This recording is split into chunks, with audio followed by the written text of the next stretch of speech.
کر رہے ہیں تو ہم کاٹ کاٹ کے پیچھے پھینکیں گے علمی طور پہ. اچھا لیکن ایک چیز مسنگ ہے اور عوام بھی یہ کہہ رہی ہے. مثلاً پیر مہر علی شاہ صاحب پروردگار کروڑوں رحمتیں فرمائے ان کے اوپر مناظرہ کرتے تھے, میدان میں آ جاتے تھے قادیانیوں کے خلاف بھی, اور پھر ایک تاریخ ہے اولیاء اللہ کی. آپ پہ اعتراض یہ کہ آپ مناظرے سے راہ فرار اختیار کرتے ہیں. آپ کہتے ہیں ویڈیو تک محدود رہو, سامنے نہیں بیٹھ سکتے. مطلب مفتی طارق مسعود صاحب کا واقعہ ہوا, پھر مفتی حنیف قریشی صاحب کا یہی اصرار ہے کہ آمنے سامنے بیٹھے, ہم آپ کا احترام کریں گے, آپ کی حفاظت بھی کریں گے. پھر مسئلہ کیا ہے؟ مفتی طارق مسعود صاحب کا جو معاملہ ہے وہ الگ سے ہے, اس کے اوپر میں ویڈیو ریکارڈ کروا چکا ہوں, وہ چیز ہی کچھ اور تھی.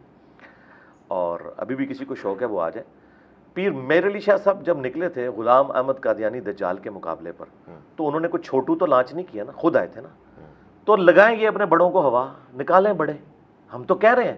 اور یہ ان کی خواہش پہ میں نے کبھی رائے فرار نہیں کیا. میں یہ کہہ رہا ہوں کہ اس وقت صرف مولانا فضل الرحمان صاحب کے ہاتھ کے اوپر 5 لاکھ علماء کی بیعت ہے. صحیح. میں ان میں سے کسی عالم کے ساتھ بات کرتا ہوں, 5 لاکھ اور آئیں گے. 5 لاکھ ہیں میرے پاس. تو عمر نو بھی ہو ختم نہیں ہوگا, تو ڈائریکٹ فائنل کھلاؤ مجھے. تمہارے عقیدے کے اوپر برا وقت آیا نا تو بڑا لانچ کرو نا. ہمارے صحابہ کرام پہ جب برا وقت آیا غزوہ حنین میں, بخاری مسلم میں ہے, صرف 80 بندے نبی علیہ السلام کے ساتھ رہ گئے, تو آپ اکیلے آگے بڑھے. انا النبی لا کذب انا ابن عبد المطلب. تو یہ بھی نکالے نا, میں ہوں مفتی مریب الرحمان, اس میں کوئی شک نہیں. میں ہوں بریلویوں کا امام, میں ہوں مفتی تقی عثمانی, اس میں کوئی شک نہیں, دیوبندیوں کا امام. اور یہ ان کی خواہش پہ, مجھے کوئی خواہش نہیں ہے. چونکہ یہ کہتے ہیں کہ حق پہ ہونے کی دلیل یہ کہ انجینئر سامنے نہیں بیٹھتا, اس کے پیچھے ریزن یہ نہیں کہ میں بیٹھنا نہیں چاہتا. میں کہتا ہوں بڑا لانچ کرو, بڑے کو بٹھاؤ, اور بڑا بیٹھے تو مسئلہ ختم ہو جائے گا. لائیو بیٹھتے ہیں, آپ بے شک اس میں اینکر بن جائیں, ویڈیو ریکارڈ کروائیں, مجھے تو کوئی اعتراض نہیں. آئے آپ ہم سے گستاخانہ عبارتوں پہ بات کریں, عقیدہ ختم نبوت کے اوپر بات کریں, عقیدہ توحید کے اوپر بات کریں, ہم اسی طریقے سے اپنا علمی دلائل رکھیں گے. لیکن چھوٹوں کے ساتھ اگر بیٹھیں گے تو چھوٹوں کی تو پارٹی ہے. اس وقت مفتی حنیف قریشی صاحب تو ایک چھوٹی بریلویت کی ایک پارٹی کو ریپرزینٹ کر رہے ہیں نا. جو ڈومیننٹ پارٹی ہے وہ تو اشرف جلالی یا الیاس قادری پارٹی ہے نا, وہ تو یہ ایک دوسرے کو ناسبی اور رافضی کہتے ہیں. یہاں پہ بھی اگر مشترکہ کوئی بڑی شخصیت ہے وہ مفتی منیب صاحب ہے. اگر یہ سمجھتے ہیں کہ مفتی منیب صاحب کی یا تقی عثمانی صاحب کی یا اہل حدیث کے ساجد میر کی سپیکنگ پاور نہیں ہے, تو میں پہلے تو ان سے پوچھوں گا کہ اگر ان کے پاس علم اور سپیکنگ پاور نہیں ہے, تم نے ایڈ کیوں اپنا بنایا ہوا ہے؟ پوائنٹ ہے. ہاں بالکل, اتارو ان کو عمارت سے, لاؤ چھوٹو کو بڑا بناؤ, میں بیٹھ جاؤں گا. آج اپنا چھوٹو لانچ کر کے اسے بڑا بناؤ اپنا, اور کوئی یہ سب سے بڑا ہمارا ہے. اور مفتی منیب صاحب ویڈیو میں آ کے کہیں کہ ہاں ٹھیک ہے میں دستبردار ہوتا ہوں, میں نے اب یہ بڑا لانچ کر دیا اپنے فرقے کے لیے, میں تیار ہوں بیٹھنے کے لیے. جس کے پاس سپیکنگ پاور ہے.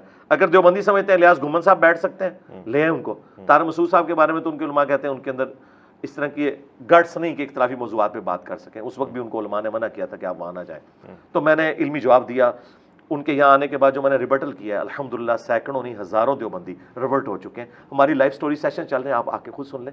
لوگوں کو پتہ ہے کہ دلائل کیا ہے. تو مجھے بیٹھنے میں کوئی آر نہیں. میں کہتا ہوں کہ کس کے ساتھ بیٹھوں, ڈائریکٹ فائنل کھلاؤ.